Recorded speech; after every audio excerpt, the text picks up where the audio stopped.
Umar bin Khattab sudah masyhur sebenarnya kisahnya ya. Beliau di zaman jahiliyah suka mabuk, suka berinteraksi semasa jahiliyah. Ada wanita-wanita, judi, sembah berhala dan seterusnya. Tapi teman-teman sekalian, Umar bin Khattab ini orang yang sangat tegas gitu ya.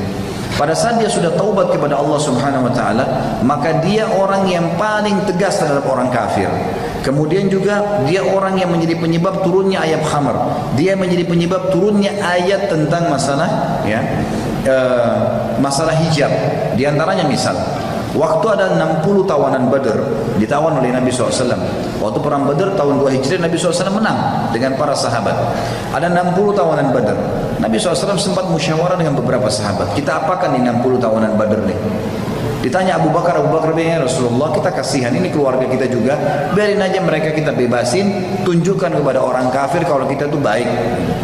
Kata Nabi SAW yang lain pendapatnya, ada yang satu mengatakan ya Rasulullah bebasin tapi mereka suruh bayar denda, tebus keluarganya biar mereka tahu tidak boleh mengulangi lagi perbuatan ini. Masing-masing sahabat berputar di pendapat yang sama. Ternyata waktu Umar bin Khattab ditanya, apa kata Umar pada saat itu? Ya Rasulullah, datangkan orang terdekat dari mereka, 60 orang ini dengan saya, sepupu saya kah, kerabat saya kah, datangkan saya tebas lehernya. Ya Rasulullah, datangkan kerabat terdekatnya Abu Bakar, suruh Abu Bakar tebas lehernya. Datangkan kerabat terdekatnya si fulan, tebas lehernya. Semua dibunuh nih. Kata Nabi SAW, kenapa hai Umar? Umar sebutkan alasannya, ya Rasulullah, 60 orang ini keluar dari Mekah memang mau memerangi Islam. Kebetulan kita menang. Kalau kita kalah, kita sudah dibunuh sama mereka. Dan harus kita tunjukkan ketegasan kepada orang kafir yang seperti ini. Ini bukan orang kafir yang tinggal sekota dengan kita. Ini orang-orang kafir yang keluar ingin memerangi Islam. Maka Nabi SAW waktu itu lebih cenderung dengan pendapat sahabat yang lainnya. Umar tidak diterima pendapatnya. Subhanallah, besok paginya menjelang subuh, Umar adalah habis sholat malam, biasanya beliau ke masjid sebelum azan subuh, bertemu dengan Nabi SAW. Beliau menemukan Abu Bakar sama Nabi SAW sedang menangis. Maka kata Umar, ya Rasulullah, wahai Abu Bakar, apa yang membuat kalian menangis? Beritahukan kepada saya supaya saya ikut menangis. Karena beliau ingin, tidak mungkin dua orang ini menangis kecuali masalah berat. Kata Nabi SAW, wahai Umar, telah turun firman Allah menyetujui pendapatmu. Kalau bukan karena takdirnya Allah, kita semua akan dihukum kecuali Umar. Maka Umar menangis pada saat itu. Luar biasa ini. Ayat turun membenarkan perilakunya Umar. Gitu kan? Padahal sebelum Islam teman-teman, dia selalu bersahabat dekat dengan Umar bin Amr bin Hisham, Abu Jahal. Abu Jahal punya budak-budak Islam. Itu Abu Jahal kalau siksa budaknya, Umar datang menyiksa mereka, memukul budak-budak muslim itu, gitu kan? Sampai sampai malam Umar berkata, saya berhenti siksa kamu. Pada orang Islam, saya berhenti siksa kamu karena saya capek saja, bukan karena saya mau berhenti siksa kamu, bukan karena kesian, tidak. Umar bin Khattab pernah berjaga-jaga malam di Mekah. Jadi Mekah itu teman-teman, kalau meja seperti meja ini kota Mekah, pintu masuknya dan pintu keluar cuma satu. Misalnya di posisi saya ini, di daerah selatan kota Mekah, kiri kanannya gunung, di belakangnya tembok yang tinggi. Nggak bisa orang keluar masuk Mekah kecuali dari pintu ini. Dan kaum muslimat itu didesak, dikepung, tidak boleh berdakwah. Kalau ada yang berdakwah digebukin sampai dibunuh. Boleh dibunuh orang Islam yang mendakwah pada saat itu. Kalau ada orang dari luar Mekah tanya tentang mereka, digebukin orang yang tanya itu. Mereka juga nggak boleh keluar dari Mekah, gitu kan? Jadi luar biasa diisolasi, nggak bisa buat apa-apa. Sampai akhirnya Nabi SAW bilang kepada para sahabat, coba ya keluarlah kalian dari Mekah, silakan keluarlah. Maka keluarnya waktu itu ke Ethiopia, ke Habasyah namanya. Ada satu perempuan dari suku Adi, namanya Ummu Abdillah. Suku Adi ini sukunya Umar bin Khattab. Perempuan ini karena tahu malam itu kebetulan yang berjaga-jaga di pintu gerbang Umar ini sangat tegas, dibunuh orang. Kalau dia nggak suka dibunuh sama dia. Maka Ummu Abdillah naik gunung teman-teman sekalian, gendong anak kecil namanya Abdullah, gendong anak kecil naik gunung ini tinggi, turun sampai ke bawah. Kebetulan Umar bin Khattab ini dari pintu gerbang keliling lewat gunung itu, dilihat Ummu Abdillah turun menjelang subuh, turun dari gunung. Dia kaget, dia bilang, Ummu Abdillah? Kata Ummu Abdillah, iya. Kata Umar, apa yang membuat kau naik gunung, turun gunung, bawa anak kecilmu? Kata Ummu Abdillah, wahai Umar, kalian ini kenapa melarang kami ibadah di Mekah? Kami juga mau keluar dilarang. Saya naik gunung karena kalian larang. Kalau lewat pintu gerbang kau akan membunuh saya. Kata Umar, tidak akan sampai begitu. Tapi pergilah. Kau mau kemana? Dia bilang, saya mau ke Ethiopia, mau hijrah, mau ibadah. Kata Umar, semoga keselamatan menyertaimu. Pergilah Ummu Abdillah ini. Ternyata karena Umar sempat ajak ngobrol, sahabat-sahabat yang lain yang mau hijrah sudah nunggu di ujung lembah. Begitu Ummu Abdillah dekat, mereka tanya, wahai Ummu Abdillah, dari mana kamu? Kenapa telat? Kata dia, tadi saya turun gunung gitu kan. Apakah ada orang yang lihat kamu? Dia bilang, nggak ada kecuali Umar gitu. Kata-kata kecuali Umar, orang-orang pada tahu Umar itu musibah besar gitu. Ini orang benci sekali dengan Islam gitu. Kata Ummu Abdillah, tidak kok, dia doain saya kebaikan. Kata Ummu Abdillah, kata mereka, ada satu orang bilang, mungkin Ummu Abdillah kau penyebab Umar masuk Islam.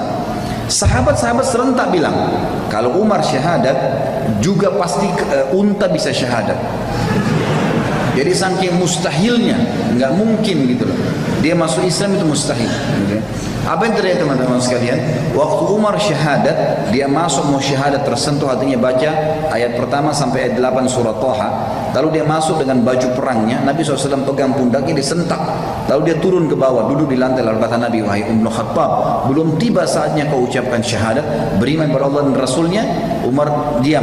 2 kali Nabi SAW sentak pundaknya dengan kuat mengatakan, wahai Ibnu Khattab, belum tiba saatnya kau beriman kepada Allah dan Rasulnya.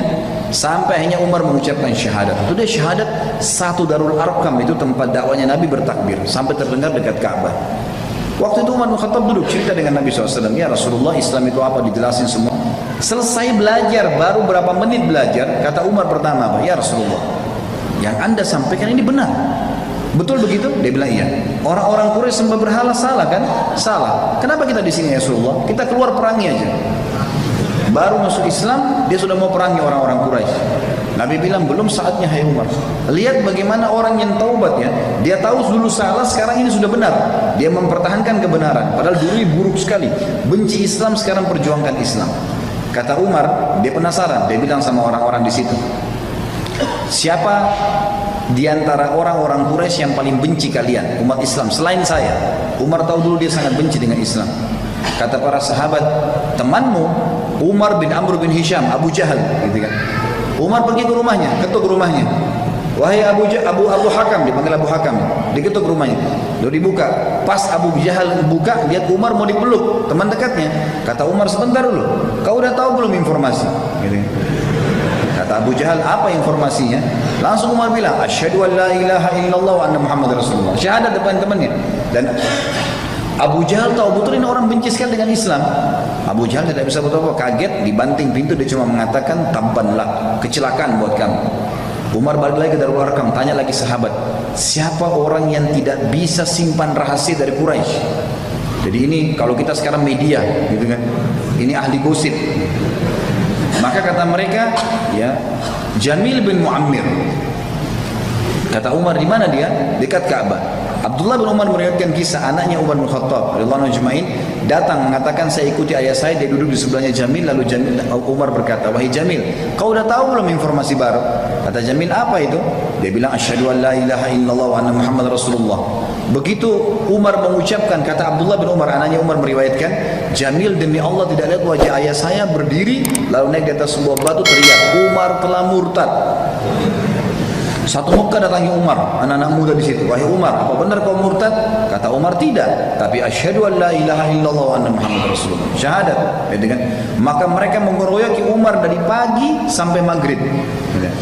Pagi sampai malam dikeroyokin Umar sampai Umar sudah capek, ditangkap satu orang tokohnya, didudukan di tanah, diduduk di dadanya, ditusuk matanya. Kata Umar, kalau kau tidak suruh mereka berhenti mengeroyoki saya akan butain matamu. Maka akhirnya orang ini mengatakan, hai lepasi Umar, karena Umar gila, dia akan butain mata saya. Dibebasin. Besok Umar datang habis mandi keliling Ka'bah, teriak lagi, asyhadu an la ilaha illallah wa anna Muhammad Rasulullah. Diiklankan Islam. Orang keroyokin dari pagi sampai terbenam matahari, berantem terus. Terus capek, tangkap tokohnya satu orang Quraisy, jatuhin di tanah, dudukin dadanya, ditusuk matanya. Kau tidak melepaskan mereka, tidak suruh mereka bubar, saya butain matamu. Suruh bubar. Hari ketiga begitu lagi. Hari keempat Umar syahadat, gak ada yang berani lagi. Sudah gak ada lagi yang melawan Umar. Jadi luar biasa. Waktu mau hijrah dia teriak, pakai baju pedang, baju perangnya, bawa pedangnya, lalu dia tawaf. Orang-orang sudah tahu ini Umar berarti mau keluar nih, mau kemana? Semua, kata Abdullah bin Mas'ud, kami semua hijrah ke Madinah dalam kondisi sembunyi-sembunyi kecuali Umar. Setelah tawaf dia mengatakan, wahai Quraisy, siapa yang mau istrinya jadi janda, ya, dan siapa yang mau anaknya jadi yatim, maksudnya dia mati, temui saya di belakang bukit ini karena saya mau hijrah ke Madinah. Dan tidak ada yang menemui Umar radhiyallahu anhu. Jadi sebelum Islam kita lihat buruk sekali, kan gitu, buruk. Jadi teman-teman kalau ada orang yang pernah membunuh, pernah mencuri, pernah berbuat kejahatan apapun, seburuk apapun, mana ada yang lebih buruk daripada perbuatan ini seperti ini. Tapi subhanallah setelah hijrah berbeda. Jadi bukan aib kita mengatakan iya ini aku sekarang, perubahan total. Umar dulu suka mabuk, lalu tiap hari dia berdoa, ya Allah turunkan ayat mengharamkan minuman ini, sampai turun ayat pengharaman khamr.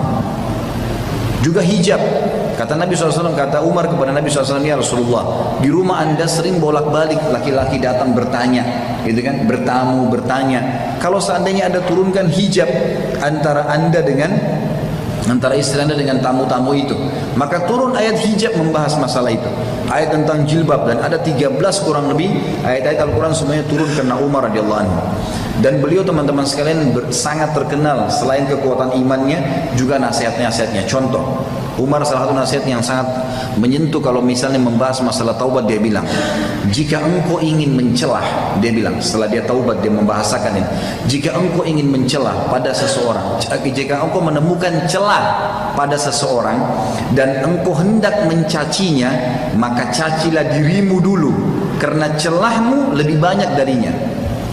Jika engkau ingin memusuhi seseorang, maka musuhilah perutmu dulu, karena tidak ada musuh yang lebih berbahaya bagimu selain perutmu.